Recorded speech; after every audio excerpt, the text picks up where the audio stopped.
morning everyone. I hope you're okay. Here we are back with Mr. Stink. We're on chapter 20. We've nearly finished. I'm really gutted because I'm really enjoying Mr. Stink. I hope you are. So chapter 20 is Grubby Toilet Roll. Here we go. Hooray! There was a huge cheer as Mr. Stink appeared at the upstairs window. All he had to do was stand and wave for the crowd, for their roar of approval.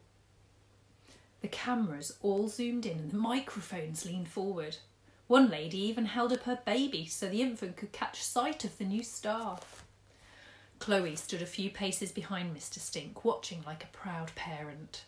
She hadn't enjoyed being on television that much and preferred to let Mr. Stink take centre stage. He gestured to everyone to be quiet, and there was quiet. I've written a short speech, he announced, before unrolling a very long, grubby toilet roll and reading from it. First of all, may I say how very honoured I am that you have all turned out to see me today. The crowd cheered again. I am but a humble wanderer, a vagrant maybe, certainly a vagabond, a street dreamer if you will. Oh, get on with it, hissed Mother from behind Chloe. Shh, shushed Chloe. As such, I had no idea that simply appearing on an electronic televisual apparatus would have quite such an astonishing effect. And all I can say at this time is that I'm meeting with the Prime Minister today at number 10 to discuss my political future. The crowd went wild. Thank you all for your incredible kindness, he concluded before rolling the toilet roll back up and disappearing from view. Miss Chloe, he said.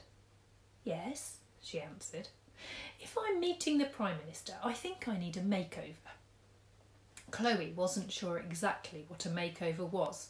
She knew there were lots of TV shows that did makeovers, but Mother didn't allow her to watch them. Feeling like the ugly duckling of the family, she didn't own any makeup either, so tentatively she knocked on her little sister's door to see if she could borrow some. Annabel had drawers full of makeup. She always asked for it for her birthday and Christmas, as she liked nothing better than painting it all on and performing her own little beauty pageants in front of her bedroom mirror. Has he gone yet? Asked Annabel. No, he hasn't. Maybe if you bothered to talk to him, you'd see how nice he is. He smells. So do you, said Chloe. Now, I need to borrow some of your makeup. Why? You don't wear makeup. You're not pretty, so there's no point. For a moment, Chloe entertained a number of fantasies where her little sister met horrific ends. Plunged into a pool of piranhas, maybe. Abandoned in the Arctic in her underwear. Force-fed marshmallows until she exploded. It's for Mr. Stink, she said, filing away all those fantasies in her brain for a later date. No way. I'll tell Mother you're the one who's been secretly scoffing her Benedict's chocolate mints. What do you need? Replied Annabel in a heartbeat. Later, Mr. Stink sat on an upturned plant pot in the shed as the two girls fussed around him. It's not too much, is it? He inquired. Unexpectedly enjoying herself, Annabel had gone a little over the top. Did Mr. Stink really need pink glittery blusher, electric blue eyeliner, purple eyeshadow and orange nail varnish to go and meet the Prime Minister? Said Chloe.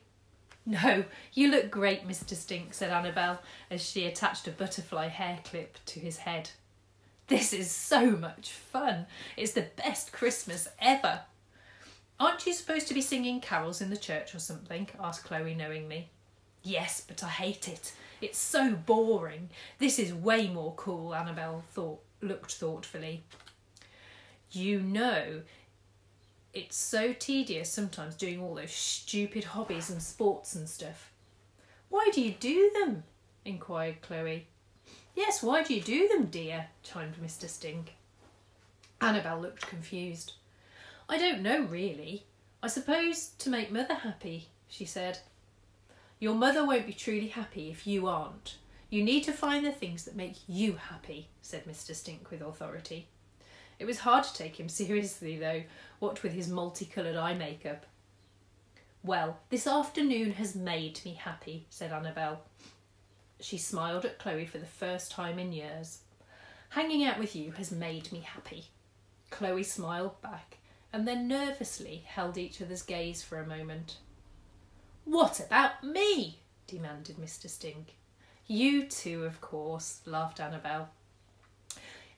You actually get used to the smell after a while, she whispered to Chloe, who shushed her and smiled. All of a sudden, the shed shook violently. Chloe rushed to the door and opened it to see a helicopter hovering overhead. Engine whirring, it slowly came down to land in their garden. Ah, yes. The Prime Minister said he would be sending that to pick us up, announced Mr. Stink. Us, said Chloe. You don't think I was going without you, do you? Oh dear, he makes me laugh, Mr. Stink. So he wrote his speech on a grubby piece of toilet roll. Ugh. So he's off to number 10. See what happens tomorrow when he meets the Prime Minister.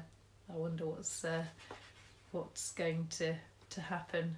Whether he's going to cause chaos or whether everything's going to be okay and he's going to become the new MP. We'll find out. As I say, we've only got a couple of chapters left, so there can't be many more turns in this story.